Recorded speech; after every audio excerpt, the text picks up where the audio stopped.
Hi friends, welcome to TechKnowjp YouTube channel. இது ஒரு technical knowledge sharing session. வாங்க training குள்ள போலாம். இன்னைக்கான இம்பார்ட்டன்ட் டாபிக் நம்ம என்ன பார்க்க போறோம்னா ஸ்லாப் கேட் வால் பத்தி தான் பார்க்க போறோம். லாஸ்ட் பிரசன்டேஷன்ல கேட் வால் பத்தி பார்த்தோம். சோ இந்த பிரசன்டேஷன்ல வந்து ஸ்லாப் கேட் வால் பத்தி பார்க்க போறோம். என்னென்ன டைப்ஸ் இருக்கு, standards, testing standards, manufacturing standards பத்தி பார்க்கலாம். அதே மாதிரி யூசர்ஸ் பர்பஸ் பார்ட்ஸ் என்னெல்லாம் இருக்குன்றதை நம்ம டீடைலா பார்த்துடலாம். ஃபர்ஸ்ட் நம்ம ஸ்லாப் கேட் வால்னா என்ன அப்படின்றத பார்த்துடலாம். ஸ்லாப் கேட் வால் அப்படின்றது Through-Conduit வால், அதாவது no obstruction in the passage, த்ரூவா வந்து ஃபுல் போர் வால்வு. இது வந்து பிக்கிங் ஆப்ரேஷன்ஸ்க்கும் வந்து யூஸ் பண்ணுவாங்க. ஸோ ப்ரெஷர் வந்து ரிடக்ஷனும் இருக்காது, ஏன்னா ஃபுல் ஓப்பனிங் இருக்கனால பைப்போடைய டயமீட்டருக்கு வந்து கனெக்ட் பண்ணியிருப்பாங்க. இந்த ஸ்லாப் கேட் வாலில் ஸ்லாப் இல்லை கேட்டுன்னு சொல்லுவாங்க. அது ஒரு பிளேட் மாதிரி டாப் டு பாட்டம் மூவ் ஆகி என்ன ஆகும் அப்படின்னா வந்து இந்த ஃப்ளவர் கிளாத்தை வந்து கண்ட்ரோல் பண்ணும், அப்ஸ்ட்ராக்ட் பண்ணும். So start stop valve. So த்ராட்டிலிங்கில் ஓப்பன் ஆகும். ஸோ கேட் வந்து டாப் போகும். அதே மாதிரி க்ளோஸ் பண்ணோம்னா டாப்லேருந்து பாட்டம் வரைக்கும் வரும். ஸோ இதுதான் வந்து ஸ்லாப் கேட் வால்வு. இதில் வந்து சம்டைம்ஸ் ஸ்ப்ரிங் ஆப்ரேட்டடும் இருக்குது. ஸோ ஹை ப்ரெஷர்லேயும் வந்து விஸ்டாண்ட் பண்ணும். ஸோ நோ லீக்கேஜஸ் அப்படியும் இருக்குது. சில இடத்துல ரெசிலியன்ட் வால்ஸும் இருக்குது. ஸோ என்னென்ன டைப் இருக்குது ஸ்லாப் கேட் வால்ன்றதை நம்ம வந்து பார்த்துடலாம். என்னென்ன type of slab gate valve இருக்குது அப்படின்றத நம்ம பார்த்துடலாம்.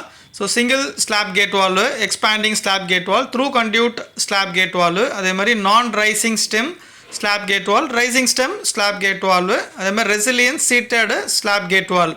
ஸோ அதுக்கப்புறம் நெக்ஸ்ட் வந்து நம்ம என்னென்ன material, manufacturing standard, testing standard அப்படின்றத நம்ம வந்து கம்ப்ளீட்டாக பார்க்கலாம். கடைசி வரைக்கும் அந்த பிரசன்டேஷன் பாருங்கள். யூஸ்ஃபுல் இன்ஃபர்மேஷன் வந்து ஸ்லாப் கேட் வால் பற்றி கொடுத்துருக்கு. இப்போ ஸ்லாப் கேட் வாலில் என்னென்ன சைஸஸ் இருக்குது அப்படின்னு பார்த்துடலாம். என்பிஎஸ் 2 இன்ச்சிலேருந்து 48 இன்ச் வரைக்கும் இருக்குது. ஸோ அபவும் இருக்குது. அது வந்து ரெக்குவயர்மெண்ட் பேஸ் பண்ணி மேனுஃபேக்சர் பண்ணுவாங்க. அதுக்கப்புறம் பார்த்தீங்கன்னா டிஎன் நாமினல் டயமீட்டர். ஸோ 50லேருந்து 1200 டிஎன் 1200 வரைக்கும் இருக்குது. வால் கிளாஸ் ரேட்டிங் பார்த்தோன்னா 150, 300, 600, அதுக்கப்புறம் 1500, 2500 இருக்குது. வால் என்ஸ் எந்த மாதிரி என்ஸ் வந்து ஸ்லாப் கேட் வாலில் இருக்குன்னு பார்த்தோன்னா ஃப்ளாஞ்சடு, ஆர்எஃப் ஆர் ஆர்டிஜே, அதே மாதிரி பட்டோல்ட் என்ஸு, அதே மாதிரி சாக்கெட் எண்டு. ஸ்லாப் கேட் வாலில் எந்த மாதிரியான மெட்டீரியல்ஸ் வந்து யூஸ் பண்ணுறாங்கன்றது பார்க்கலாம். So casting lower sizes 2 inch, 4 inch, 6 இன்ச்னால் வந்து காஸ்டிங் மேலே வந்து கேட் வால்ஸ் வந்து ப்ரொடியூஸ் பண்ணுவாங்க. அப்போ காஸ்டிங்கில் ப்ரொடியூஸ் பண்ண கார்பன் ஸ்டீல் அப்படின்னு பார்த்தோன்னா ASTM 216 grade WCB WCC. Low temperature carbon steel அப்படின்னு பார்த்தோன்னா ASTM 352 grade LCB LCC. Alloy steel அப்படின்னு பார்த்தோன்னா ASTM 217 WC6 WC7. இந்த மெட்டீரியல்ஸ்லாம் வந்து ஜஸ்ட் ஜென்ரல் மெட்டீரியல் தான் நான் வந்து கவர் பண்ணியிருக்கேன். இப்போ different types of material based on the service and environment வந்து மாறும். ஸோ ஜென்ரலாக என்னென்ன மெட்டீரியல்ஸ் யூஸ் பண்ணுறாங்க மட்டும் தான் நான் வந்து கவர் பண்ணியிருக்கேன். அதே மாதிரி ஸ்டெயின்லெஸ் ஸ்டீல் அப்படின்னு பார்த்தோன்னா ASTM 351 CF3 CF3M CF8 CF8M. அதே மாதிரி ஹை டெம்பரேச்சர் ஸ்டீல் வந்து பார்த்தோன்னா ASTM 487 கிரேட் CF8C. ஸோ இந்த மாதிரி மெட்டீரியல்ஸ் தான் வந்து இந்த ஸ்லாப் கேட் வாலில் பண்ணுறாங்க. நெக்ஸ்ட் ஸ்டைல் நம்ம வந்து ஃபேப்ரிகேஷன் அப்படின்னு ஸ்லாப் கேட் வாலில் பண்ணாங்கன்னா அப்போ என்னென்ன பிளேட் மெட்டீரியல் வந்து யூஸ் ஆகுதுன்றதை நம்ம பார்க்கலாம். இப்போ ஃபேப்ரிகேட்டட் ஸ்லாப் கேட் வாலில் என்ன மாதிரி மெட்டீரியல் வந்து யூஸ் பண்ணுறாங்கன்றதை பார்த்துடலாம். இப்போ கார்பன் ஸ்டீல் அப்படின்னா வந்து ASTM 516 கிரேட் 70 இந்த பிளேட்டை தான் வந்து ஃபேப்ரிகேஷன் பண்ணுறதுக்கு வந்து யூஸ் பண்ணுவாங்க. அதுக்கப்புறம் வந்து பார்த்தோன்னா இதே பைப் இருக்குது அப்படின்னு பார்த்தோன்னா பட்வெல் அண்ட் கனெக்ஷன்ஸ் பண்ணது பைப் வந்து என்ன யூஸ் பண்ணுவாங்கன்னா ASTM 106 அப்படின்றது தான் வந்து மெட்டீரியல் வந்து யூஸ் பண்ணுவாங்க பைப்புக்கு. அதே மாதிரி லோ டெம்பரேச்சர் பைப் அப்படின்னு பார்த்தோன்னா அதில் வந்து ASTM 333 கிரேட் 6 அப்படின்றது யூஸ் பண்ணுவாங்க. இப்போ பிளேட்டில் வந்து அலாய் ஸ்டீல் பிளேட் யூஸ் பண்ணுறதா இருந்தால் என்ன ஸ்டாண்டர்ட் பார்த்தோன்னா ASTM 387 கிரேட் 11 கிரேட் 22. அதுக்கப்புறம் வந்து பார்த்தோன்னா அதில் வந்து ஸ்டெயின்லெஸ் ஸ்டீல் வந்து நம்மளுக்கு ஃபேப்ரிகேஷன் மெட்டீரியல் யூஸ் பண்ணுறதா இருந்தால் ASTM 240 டைப் 304 டைப் 316. இதிலே வந்து பைப் யூஸ் பண்ணுறதா இருந்தால் ஸ்டெயின்லெஸ் ஸ்டீல் பைப் யூஸ் பண்ணுறது ASTM 312 டைப் வந்து 304 அண்ட் 316. இப்போ நம்ம வந்து manufacturing standard of slab gate valve பற்றி நம்ம வந்து டீட்டெயிலாக பார்க்கலாம். ஸோ API அப்படின்னு பார்த்தோன்னா API 60 பைப்லைன் கேட் வால் ஸ்லாப் கேட் வால்ஸ் வந்து API 60 தான் மேனுஃபேக்சர் பண்ணுறாங்க. அது பேஸ் பண்ணி தான் வந்து மேனுஃபேக்சர் பண்ணுறாங்க. அதே மாதிரி ASME ஸ்டாண்டர்ட்ஸ் பார்த்தோன்னா ASME B 16.34 இது ஏற்கனவே நம்ம கேட் வாலில் வந்து கவர் பண்ணியிருக்கேன். ஸோ ப்ரெஷர் ரேட்டிங்ஸ், மெட்டீரியல், வால் திக்னஸ் எல்லாம் வந்து 16.34 தான் எடுக்கிறாங்க. ASME B 16.5 அப்படின்னு பார்த்தோன்னா flange, drill holes and connections அதெல்லாம் வந்து டைமென்ஷன்ஸ் எல்லாமே 16.5 எடுக்கிறாங்க. அதே மாதிரி ASME B 16.10 வந்து எண்ட் டு எண்ட் இல்லைனா வந்து ஃபேஸ் டு ஃபேஸ் டைமென்ஷன்ஸ் எடுக்கிறாங்க. 16.25 ASME B 16.25 வந்து பட்வெல் டென்ஸு. ASME B 16.47 அப்படின்றது லார்ஜர் டயமீட்டர் ஃப்ளாஞ்சஸ், அதாவது above 26 and above N size வந்து பார்த்தோன்னா இந்த டைமென்ஷன்ஸ் தான் வந்து ஃப்ளாஞ்சோ டைமென்ஷனாக ASME B 16.47 தான் வந்து எடுக்கிறாங்க. அதே மாதிரி ASME B 16.11 வந்து சாக்கெட் வெல்டன்ஸ் யூஸ் பண்ணுறாங்க. இப்போ ISO ஸ்டாண்டர்ட் அப்படின்னு பார்த்தோன்னா ISO 14313 அப்படின்ற ஸ்டாண்டர்ட்ஸ் தான். இதுதான் வந்து நிறைய ஸ்டாண்டர்ட்ஸ் இருக்குது. இன்னும் ஃபயர் சேஃப் ஸ்டாண்டர்ட்ஸ் இருக்குது, நிறைய டிஃப்ரெண்ட் ஸ்டாண்டர்ட்ஸ் இருக்குது. பட் நான் வந்து ஒரு கிளிம்ஸ் தான் கொடுத்துருக்கேன். இதுதான் வந்து ஸ்லாப் கேட் வாலோட மேனுஃபேக்சரிங் ஸ்டாண்டர்ட். இப்போ லாஸ்ட் ஸ்லைடில் வந்து நம்ம என்ன பார்த்தோம்னா மேனுஃபேக்சரிங் ஸ்டாண்டர்ட் பார்த்தோம். இப்போ டெஸ்டிங் ஸ்டாண்டர்ட் பார்த்தலாம். ஹைட்ரோ டெஸ்டிங், அதுக்கப்புறம் ஹைட்ரோ சீட்டு, அதுக்கப்புறம் வந்து ஏர் சீட் டெஸ்டிங், அந்த மாதிரி நிறைய டிஃப்ரெண்ட் டைப்ஸ் ஆஃப் டெஸ்டிங்ஸ் இருக்குது. ஸோ அதுக்கு எல்லாமே ரெஃபர் பண்ணக்கூடிய ஸ்டாண்டர்ட்ஸ் வந்து பார்த்துடலாம். API 6D அஃப்கோர்ஸ் டெஸ்டிங் கொடுத்துருக்காங்க API 6Dயில்.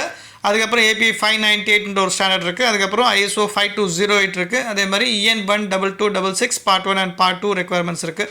ஸோ இந்த ஸ்டாண்டர்ட்ஸ்லாம் வந்து ரெஃபர் பண்ணுறதுக்குன்னா வந்து டெஸ்டிங் பண்ணும்போது ரெஃபர் பண்ணுற ஸ்டாண்டர்ட்ஸ், அதில் அக்செப்ட் கிரைட்டீரியாஸ், லீக்கேஜ் ரேட்ஸ் எல்லாமே வந்து கொடுத்துருக்காங்க. இப்போ ஸ்லாப் கேட் வாலில் என்னென்ன காம்பனன்ட்ஸ் இருக்குது அப்படின்றத வந்து மேஜராக நம்ம பார்க்கலாம். பாடி, பானட் இல்லைனா கவர் அப்படின்னு சொல்லுவாங்க. ஸோ ஸ்டெம் கவர் இருக்குது. அதுக்கப்புறம் ஸ்லாப் இருக்குது, சீட்ரிங் இருக்குது. அதுக்கப்புறம் பார்த்தா கியர் யூனிட்டு, ஹேண்ட் வீல், ஆக்சுவேட்டர்ஸு, கேஸ்கெட்ஸு, அதுக்கப்புறம் வந்து பார்த்தோன்னா புஷ்ஷு, அந்த மாதிரி டிஃப்ரெண்ட் டைப்ஸ் ஆஃப் பார்ட்ஸ், ஃபேஸ்னர்ஸ், அதெல்லாமே வந்து இந்த ஸ்லாப் கேட் வாலில் காம்பனன்ட்ஸ் இருக்குது. ஸோ ட்ரிம்ஸ் அப்படின்னு சொல்லுவாங்க. ட்ரிம்ஸ் அப்படின்றது வந்து ஸ்லாப் இல்லைனா வந்து கேட்டு, சீட்ரிங்கு, ஸ்டெம்மு, அதுக்கப்புறம் வந்து கிளாண்டு. ஸோ இதெல்லாம் வந்து ஸ்டெம் நெட்டு, இதெல்லாம் வந்து ட்ரிம்ஸ் அப்படின்னு சொல்லுவாங்க ஸ்லாப் கேட் வால். ஸ்லாப் கேட் வாலோட பிக்சர் இப்படி தான் இருக்கும். ஸோ ஃபேப்ரிகேஷன் டிசைன் பொறுத்து மாறும், ஒவ்வொரு ஆர்கனைசேஷன் பொறுத்து. ஸோ அதில் வந்து கேஸ்டிங்கும் இருக்குது, அதே மாதிரி ஃபேப்ரிகேஷனும் இருக்குது. ஸோ 2 இன்ச்லேருந்து 48 இன்ச் வரைக்கும் இருக்குது. ஸோ ஒவ்வொரு பார்ட்ஸ் கொடுத்துருக்கு. பாடி என்ன, பானட் என்ன, ஸ்டெம்னா என்ன, கேட்னா என்ன அப்படின்றது. ஸோ ஃப்ளாஞ்சும் இருக்கும், பட்டோல் ரெண்டும் இருக்கும். ஸோ இதில் பார்ட்ஸும் வந்து கொடுத்துருக்கோம் சைடில் 1 2 3 4ன்னு. So body, bonnet, slab, stem, அந்த மாதிரி. ஸோ இதுதான் வந்து ஒரு நாமென்க்ளேச்சர் ஸ்லாப் கேட் வாலோடது. இப்போ ஸ்லாப் கேட் வாலில் வந்து எந்த மாதிரியான சர்வீஸ்க்கு வந்து யூஸ் பண்ணுறாங்க அப்படின்ட்டு நம்ம டீட்டெயிலாக பார்க்கலாம். Oil and gas, natural gas, petrochemical, crude oil. So இந்த மாதிரி டிஃப்ரெண்ட் டைப்ஸ் ஆஃப் சர்வீஸ்க்கு வந்து யூஸ் பண்ணிட்டு இருக்காங்க. ரிஃபைனரிஸு, அந்த மாதிரி டிஃப்ரெண்ட் டைப்ஸ் ஆஃப் சர்வீஸ்க்கு வந்து ஸ்லாப் கேட் வால் வந்து யூஸ் ஆகுது. ஸ்லாப் கேட் வாலோட யூஸ் அண்ட் பர்பஸ் வந்து நம்ம பார்த்துடலாம். ஸோ இது வந்து isolation on off valve. So allow unobstructed flow, அதாவது ஃபுல் கேட் வந்து நம்ம மேலே போனோம் என்ன ஆகும்னா ஃப்ளோ வந்து த்ரூவாக இருக்கும், அதாவது Through-Conduit வால்வு. ஸோ இதில் வந்து பை டைரக்ஷனல் வால்வும் இருக்குது, ஹை ப்ரெஷர், ஹை டெம்பரேச்சர், அதேமாதிரி leak proof, zero leak proof and resilient valves. So அதே மாதிரி different petrochemical, crude oil, slurries, அந்த மாதிரி oil and gas, natural gas transmissions, அந்த மாதிரி டிஃப்ரெண்ட் டைப்ஸ் ஆஃப் பர்பஸ் வந்து இந்த ஸ்லாப் கேட் வால் வந்து யூஸ் பண்ணுறாங்க. இப்போ வந்து ஸ்லாப் கேட் வாலோட அட்வான்டேஜஸ் வந்து நம்ம பார்த்துடலாம். ஃபுல் போர் வால்வு. ஸோ இதனால் Through-Conduit, no obstructions, free flow of fluids, oil and gas. அதுக்கப்புறம் பார்த்தீங்கன்னா tight shut off. So onshore and off shore ரெண்டுலேயும் வந்து யூஸ் பண்ணுவாங்க. இந்த ஸ்லாப் கேட் வாலில் வந்து பார்த்தோம்னா உங்களுக்கு வந்து கேட் ஆப்ரேஷன்ஸ் வந்து த்ராட்லிங் ஆப்ரேஷன்ஸு.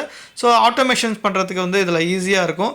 இதில் வந்து training system, so less cavity relief, அந்த வந்து சேஃப்டி இருக்குது. ஸோ இதெல்லாம் தான் வந்து இந்த ஸ்லாப் கேட் வாலில் வந்து அட்வான்டேஜஸ். அதுமாதிரி பை டைரக்ஷனல் வால்வு, இதில் நிறைய வந்து அட்வான்டேஜஸ் இருக்குது ஸ்லாப் கேட் வாலில். இப்போ ஒவ்வொரு வால்லையும் வந்து அட்வான்டேஜஸ் இருந்தால் டிஸ்அட்வான்டேஜும் இருக்கும். ஸோ இப்போ இந்த ஸ்லாப் கேட் வாலில் என்ன மாதிரியான டிஸ்அட்வான்டேஜ் அப்படின்னு பார்த்தோம்னா, இனிஷியல் காஸ்ட் வந்து கொஞ்சம் ஹையாக இருக்கும். ஏன்னா ஆட்டோமேஷன் காஸ்ட்டும் இதில் ஹையாக இருக்கும். ஸோ த்ராட்லிங் இருக்கிறனால அடிக்கடி நம்ம வந்து ஓப்பன் அண்ட் க்ளோஸ் வந்து பண்ணுறது கொஞ்சம் கஷ்டம். அதே மாதிரி பார்த்தோன்னா ஒரு இடத்துல வந்து பெரிய லார்ஜ் சைஸாக வேணும், ஏன்னா heavy weight operation. So complexity in maintenance also. Slurry வால்ஸில் கொஞ்சம் கேட் வந்து அஃபெக்ட் ஆகிறதுக்கான சான்சஸ் இருக்குது if there is a poor design. So இந்த மாதிரி different types of disadvantages slab gate வாலில் இருக்குது. So we are the end of this slab gate valve presentation. So slab gate வாலை பற்றி சின்ன ஒரு கிளிம்ஸ் தான் கொடுத்துருக்கேன். ஸோ இந்த கிளிம்ஸ் வந்து எதுக்கு யூஸ் ஆகும்னா, எதனா ஒரு இன்டர்வியூவில் உங்களுக்கு மேனுஃபேக்சரிங் ஸ்டாண்டர்ட்ஸ், இல்லை சைஸு, கிளாஸ் ரேட்டிங், இல்லை வந்து இந்த ஸ்லாப் கேட் வாலோடைய டிஃப்ரென்ஸ் என்ன, அட்வான்டேஜஸ் என்ன, எதுக்கு வந்து கேட் வாலும் ஸ்லாப் கேட் வால் யூஸ் பண்ணுறாங்க அப்படின்றதுக்காக தான் வந்து ஒரு சின்ன இன்ஃபர்மேஷன்ஸ் வந்து கொடுத்துருக்கேன்.